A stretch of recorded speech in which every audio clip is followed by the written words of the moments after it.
부처님께서는 이렇게 말씀하셨습니다. 사람의 말은 귀로 듣지 말고 그 행실을 보라고요. 여러분은 혹시 이런 경험이 있으십니까? 처음 만났을 때는 그토록 다정하던 사람이 시간이 흐르자 전혀 다른 얼굴을 보여준 적 말입니다. 우리는 흔히 첫인상이 좋으면 그 사람 전체가 좋을 것이라 믿습니다. 밝은 미소, 부드러운 말투, 적절한 칭찬, 이런 것들이 모이면 우리는 자연스럽게 마음의 문을 엽니다. 그러나 진짜 그 사람의 속은 그렇게 빨리 드러나지 않습니다. 기원정사에 한 장자가 있었습니다. 재물이 넉넉하고 사람이 좋아 주변에 늘 사람이 모였습니다. 그에게는 특히 가깝게 지내는 벗이 있었습니다. 함께 장사를 하고 이익을 나누었으며 어느 자리에서든 서로를 칭찬했습니다. 장자는 그 벗을 형제처럼 여겼습니다. 그런데 어느 해 흉년이 들어 장자의 사업이 기울었습니다. 창고가 비고빚이 쌓였습니다. 장자는 그 벗을 찾아가 도움을 청했습니다. 그러나 벗의 얼굴이 달라져 있었습니다. 문 앞에서 하인이 나와 말했습니다. 주인께서 손님을 받지 않으신다고요. 장자는 며칠을 기다렸습니다. 편지를 보내고 사람을 보냈습니다. 답이 없었습니다. 시장에서 마주쳤을 때 그 벗은 마치 처음 보는 사람인 양 고개를 돌렸습니다. 10년 세월이 하루아침에 남이 되었습니다. 장자는 그때 깨달았습니다. 웃음은 가장 쉽게 꺼낼 수 있는 가면이라는 것을요. 세월이 지나면 알게 됩니다. 다정함의 이면에 계산이 숨어 있을 수 있다는 것을요. 어떤 사람의 친절은 순수한 호의가 아니라 나에게서 무엇을 얻을 수 있는지 탐색하는 과정일 수 있습니다. 이것은 그 사람이 나쁘다는 뜻이 아닙니다. 다만 우리가 사람을 볼 때 겉으로 드러난 태도만으로 전부를 판단해서는 안 된다는 뜻입니다. 노년에 접어들수록 우리에게 필요한 것은 수많은 인연이 아닙니다. 진심으로 내 편이 되어줄 단 한 사람의 깊이입니다. 장자는 부처님을 찾아갔습니다. 세존이시여, 사람의 마음은 어찌 이리 알기 어렵습니까? 어떻게 하면 참된 벗을 알아볼 수 있겠습니까? 부처님께서 고요히 말씀하셨습니다. 장자여, 꽃이 필 때 나비가 모여드는 것은 꽃을 사랑해서가 아니라 꿀을 탐해서이니라. 꽃이 지면 나비는 떠나느니라. 그러나 뿌리 곁에 남는 벌레가 있으니 그것이 참된 인연이니라. 장자의 눈에서 눈물이 흘렀습니다. 그제야 알았습니다. 진짜 인연이란 빛나는 순간에 함께하는 것이 아니라 어두운 시간을 견디며 곁에 머무는 것이라는 사실을요. 여러분에게 묻고 싶습니다. 요즘 만나고 돌아오면 마음이 가벼워지는 사람이 있습니까? 아니면 만날수록 무언가 빼앗기는 느낌이 드는 사람이 더 많습니까? 가벼워지는 쪽이 진짜입니다. 무거워지는 쪽은 아무리 웃음이 많아도 조심해야 합니다. 사람의 마음은 처음에 숨겨져 있다가 시간이라는 채를 통과하며 조금씩 걸러집니다. 그래서 우리는 서두르지 말아야 합니다. 좋은 인연은 천천히 드러나고 가짜 인연은 결국 스스로 모습을 드러냅니다. 진심은 기다리는 사람에게 찾아옵니다. 오늘의 주제는 어떤 사람이 진짜인지에 대한 것으로 이야기를 나눠보겠습니다. 본격적인 이야기에 앞서 구독과 좋아요 부탁드립니다. 오늘 이야기의 주인공 폭순 씨도 그랬습니다. 폭순 씨는 올해 62입니다. 35년을 함께한 남편을 5년 전 심장마비로 떠나보냈습니다. 28평 빌라 2층에 혼자 살며 아들은 인천에서 작은 공장을 운영하고 딸은 대전으로 시집을 갔습니다. 한 달에 한 번 아들이 들르고 딸은 명절에나 얼굴을 보았습니다. 전화는 일주일에 한두 번, 5분을 넘기기 어려웠습니다. 엄마 밥은 먹었어? 응 먹었어. 그래 끊어. 늘 그렇게 끝이 났습니다. 폭순 씨는 새벽마다 눈이 떠졌습니다. 시계를 보면 늘 4시 반쯤이었습니다. 어두운 천장을 바라보며 뒤척이다가 결국 일어나 부엌불을 켭니다. 냉장고 문을 열면 혼자 먹기엔 너무 많은 반찬들이 빼곡했습니다. 남편 살아있을 때 습관대로 넉넉히 만들어 놓은 것들이었습니다. 된장찌개를 데워 혼자 팝상 앞에 앉으면 맞은편 빈자리가 유독 넓어 보였습니다. 숟가락 하나만 놓인 식탁, 텔레비전 소리만 울리는 거실, 벽시계의 째깍거리는 소리가 그 정막을 더 깊게 만들었습니다. 폭순 씨에게는 30년 넘게 알고 지낸 친구 영자가 있었습니다. 같은 시장에서 장사를 하며 알게 된 사이였습니다. 서로 자식 키우느라 고생할 때 밥도 나눠 먹고 돈이 급하면 빌려주기도 했습니다. 폭순 씨는 영자를 친동생처럼 여겼습니다. 남편이 세상을 떠났을 때도 영자가 가장 먼저 달려와 며칠을 함께 지새웠습니다. 밤새 손을 잡아주고 울어주었습니다. 그때 복순 씨는 생각했습니다. 이 사람은 평생 내 곁에 있을 사람이라고요. 영자뿐 아니라 폭순 씨 주변에는 늘 사람이 많았습니다. 경조사가 있으면 가장 먼저 달려가고 누가 아프다 하면 밥을 해서 들고 갔습니다. 성격이 워낙 곱고 남의 말을 잘 들어주는 편이라 사람들이 폭순 씨 곁으로 모여들었습니다. 동네 모임에서도 늘 한가운데 앉았습니다. 폭순 씨는 그것이 자신의 복이라고 여겼습니다. 사람이 재산이라고 이 나이에 이만큼 사람이 있으면 됐다고 생각했습니다. 그런데 2년 전 일입니다. 아들이 운영하던 공장이 어려워져서 급하게 돈이 필요하게 되었습니다. 폭순 씨가 가진 것으로는 부족했습니다. 폭순 씨는 영자에게 전화를 걸었습니다. 30년 넘게 알고 지낸 사이였습니다. 급한 불만 끄면 갚을 수 있는 돈이었습니다. 사정을 이야기하고 잠깐만 도와달라고 했습니다. 그런데 영자의 목소리가 달라져 있었습니다. 그래. 근데 요즘 나도 좀 그래. 나중에 연락할게. 그리고 전화가 뚝 끊겼습니다. 나중은 오지 않았습니다. 며칠을 기다려도 연락이 없었습니다. 폭순 씨가 먼저 전화를 걸면 받지 않았습니다. 시장에서 마주쳐도 바쁜 척 고개를 숙이고 지나갔습니다. 30년이 하루아침에 사라졌습니다. 폭순 씨는 밤마다 울었습니다. 돈이 아까운 것이 아니었습니다. 그 세월이, 그 정이, 그 믿음이 무너진 것이 아팠습니다. 혹시 여러분도 이런 적 없으십니까? 오래 알던 사람이 어느 날 갑자기 남처럼 느껴지는 순간 말입니다. 그 허망함을 아시는 분이라면 폭순 씨의 그 밤이 얼마나 길었을지 짐작이 가실 것입니다. 폭순 씨는 한동안 사람을 만나지 않았습니다. 동네 모임에도 나가지 않고 전화가 와도 받지 않았습니다. 누구를 믿어야 할지 알 수가 없었습니다. 영자뿐 아니었습니다. 아들 일이 어려워지자 평소 친하게 지내던 사람들의 발길이 하나둘 뜸해졌습니다. 전화를 걸면 통화 중이었고 모임에 가면 자리가 어색했습니다. 그렇게 두어 달이 지났습니다. 가을이 왔습니다. 아침 저녁으로 공기가 차가워지고 빌라 앞 은행나무 잎이 노랗게 물들었습니다. 폭순 씨는 문득 절에 가고 싶었습니다. 어릴 때 어머니 손을 잡고 다니던 산사가 떠올랐습니다. 그때는 스님 말씀이 무슨 뜻인지 몰랐지만 펍당에 앉아있으면 마음이 편안했습니다. 향 냄새, 목탁 소리, 어머니의 따뜻한 손. 그 기억이 폭순 씨를 절로 이끌었습니다. 버스를 2번 갈아타고 산 아래에 내렸습니다. 낙엽을 밟으며 산길을 올랐습니다. 바스락거리는 소리가 고요한 산에 울렸습니다. 절에 도착하니 마당에 단풍이 붉게 타오르고 있었습니다. 폭순 씨는 법당에 들어가 부처님 앞에 앉았습니다. 향을 피우고 두 손을 모았습니다. 기도를 하려는데 말이 나오지 않았습니다. 대신 눈물이 쏟아졌습니다. 왜 우는지도 모르면서 한참을 울었습니다. 30년 세월이, 영자의 얼굴이, 등을 돌린 사람들의 모습이 파도처럼 밀려왔습니다.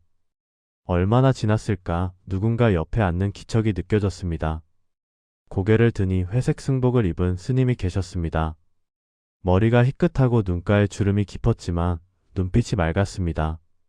스님은 아무 말 없이 폭순 씨 곁에 앉아 계셨습니다. 따뜻한 차 한 잔을 건네셨습니다. 국화향이 은은하게 피어올랐습니다. 폭순 씨는 떨리는 손으로 찻잔을 받았습니다. 한 모금 마시니 차의 온기가 가슴으로 퍼졌습니다. 한참 후에야 폭순 씨가 입을 열었습니다.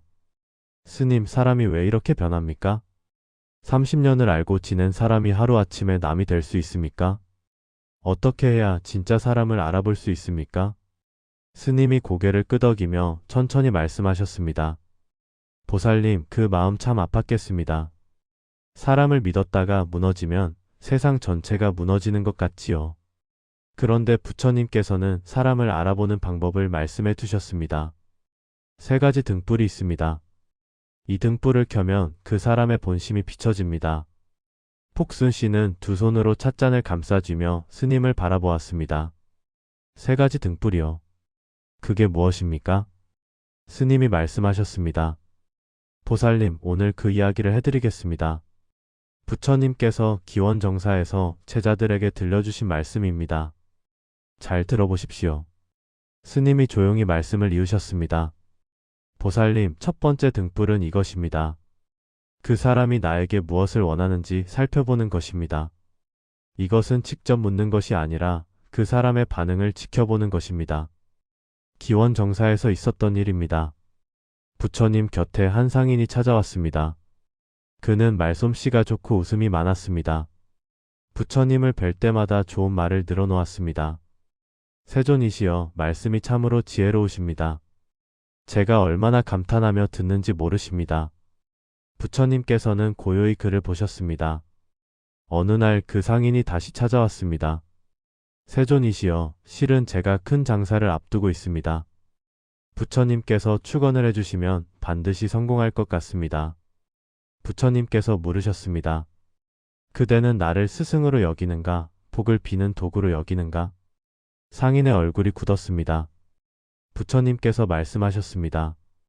사람이 다른 사람에게 다가갈 때 그 마음에는 두 가지 길이 있느니라. 하나는 그 사람을 사람으로 대하는 길이요, 하나는 그 사람을 쓸모로 대하는 길이니라. 쓸모로 대하는 자는 쓸모가 다하면 떠나느니라. 폭순 씨는 가슴이 뜨끔했습니다. 영자가 떠오른 것입니다. 영자가 자신에게 다가왔던 처음이 기억났습니다. 언니, 장사 좀 알려주세요. 언니, 저것 좀 빌려주세요. 언니, 저 사람 좀 소개해주세요. 늘 무언가를 원할 때 다가왔던 것 같았습니다. 폭순 씨는 그것을 정으로 여겼습니다. 필요할 때 찾아오는 것이 가까운 사이라고 생각했습니다. 그런데 정작 폭순 씨가 필요할 때 영자는 없었습니다. 스님이 말씀하셨습니다. 보살님, 이 등불은 상대를 의심하라는 것이 아닙니다. 다만 그 사람이 나를 어떤 눈으로 보는지 알아차리라는 것입니다. 나를 사람으로 보는 이는 내가 가진 것이 없어도 곁에 있습니다.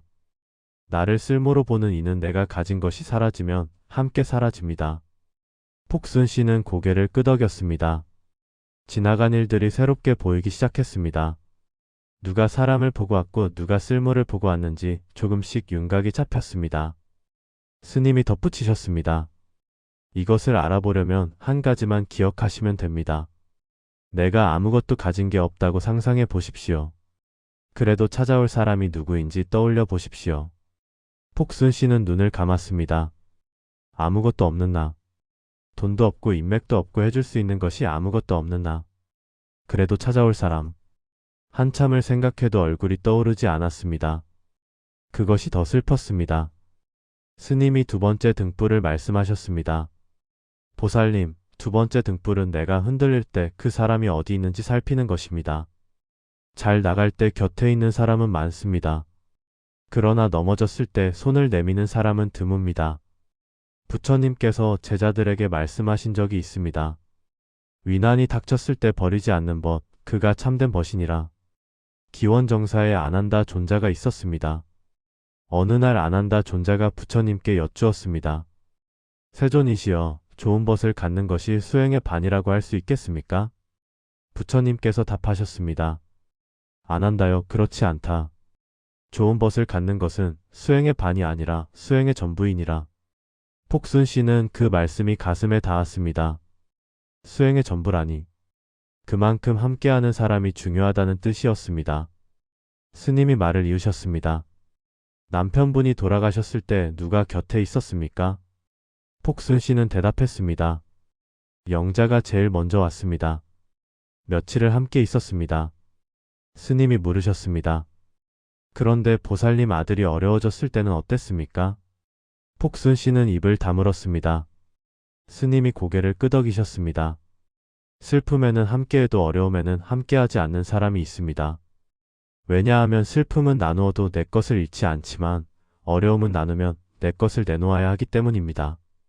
폭순 씨는 그제야 알았습니다.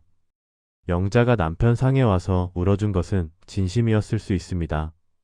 그러나 그것이 돈을 빌려줄 만큼의 관계는 아니었던 것입니다. 슬픔을 함께한 것과 삶을 함께 지탱하는 것은 다른 일이었습니다. 스님이 말씀하셨습니다. 보살님, 그러나 여기서 조심해야 할 것이 있습니다.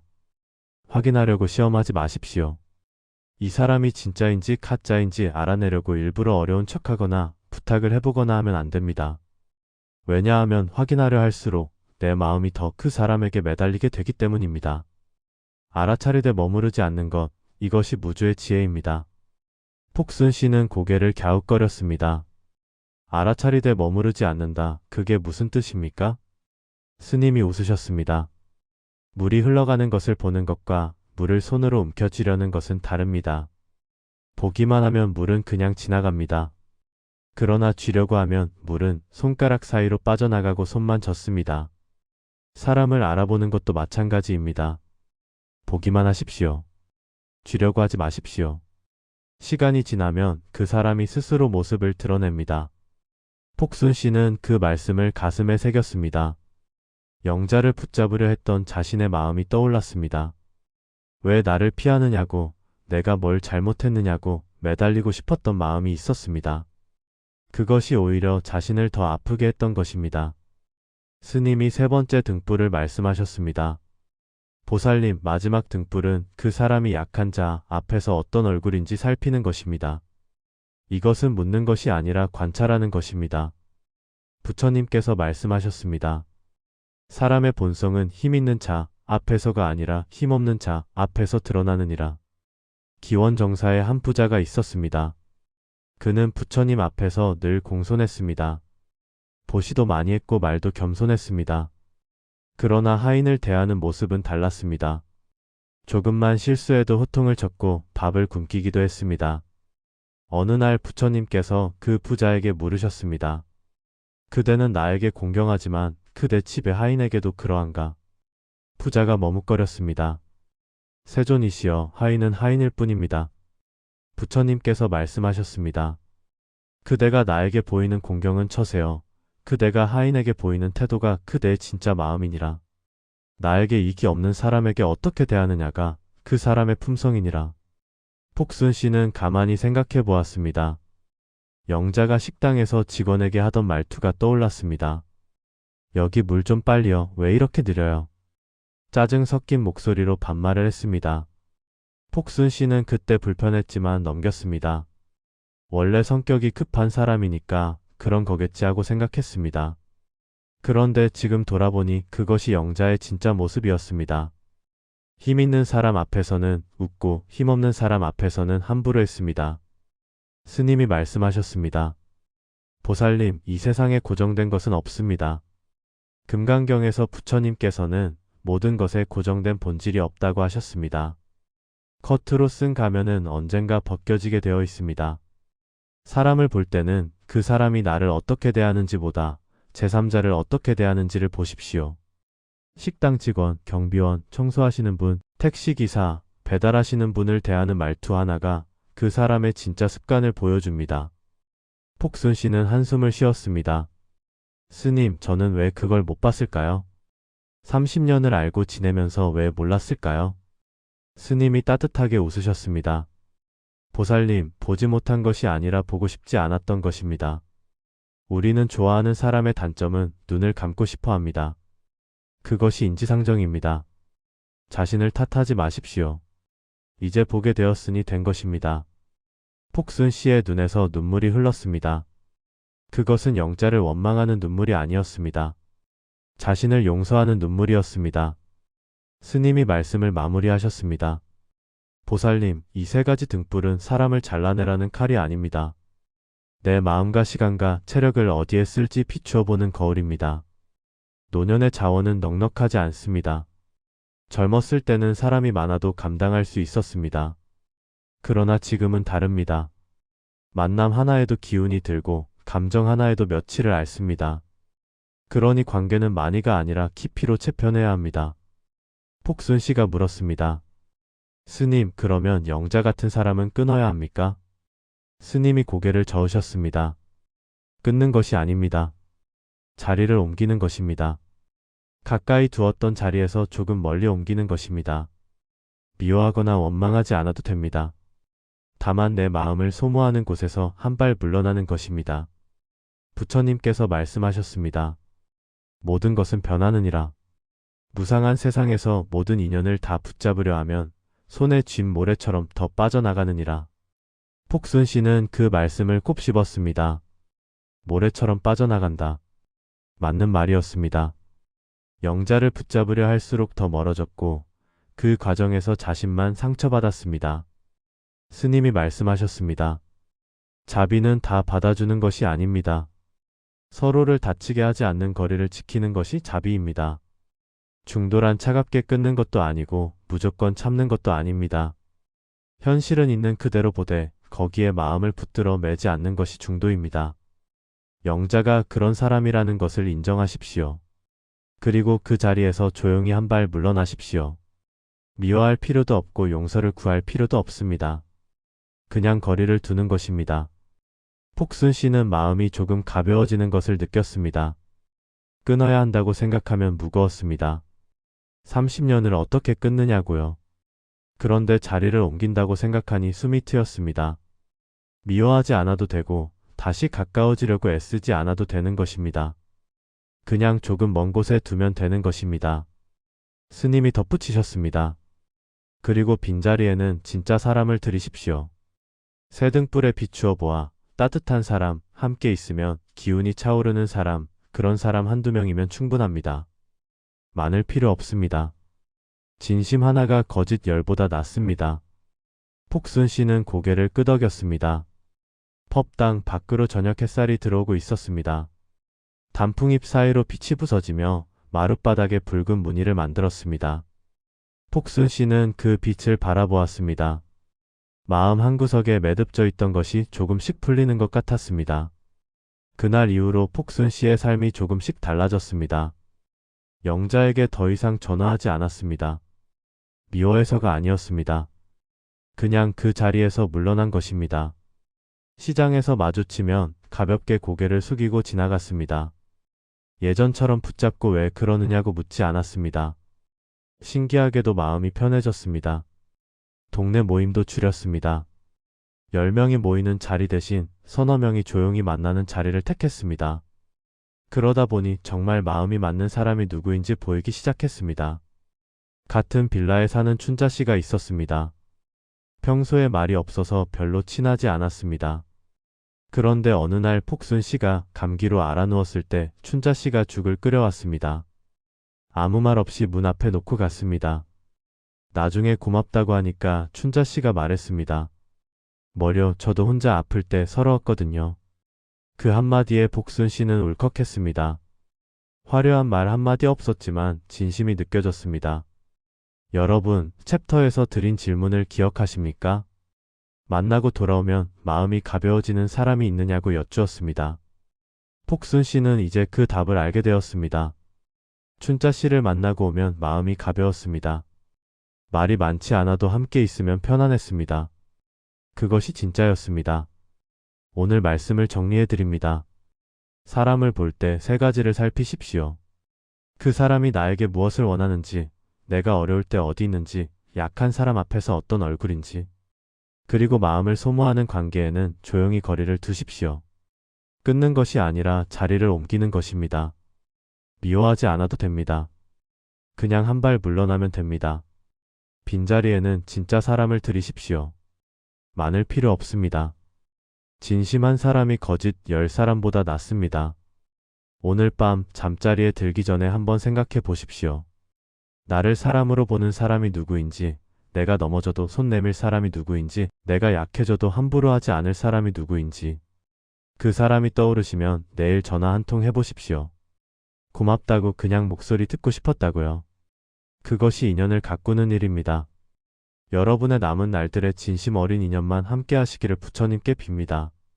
오늘 말씀이 마음에 닿으셨다면 댓글에 감사합니다. 한 말씀 남겨주십시오. 이 영상이 필요한 분께 나눠주십시오. 여러분 곁에 따뜻한 사람이 늘 함께 하시기를 바랍니다.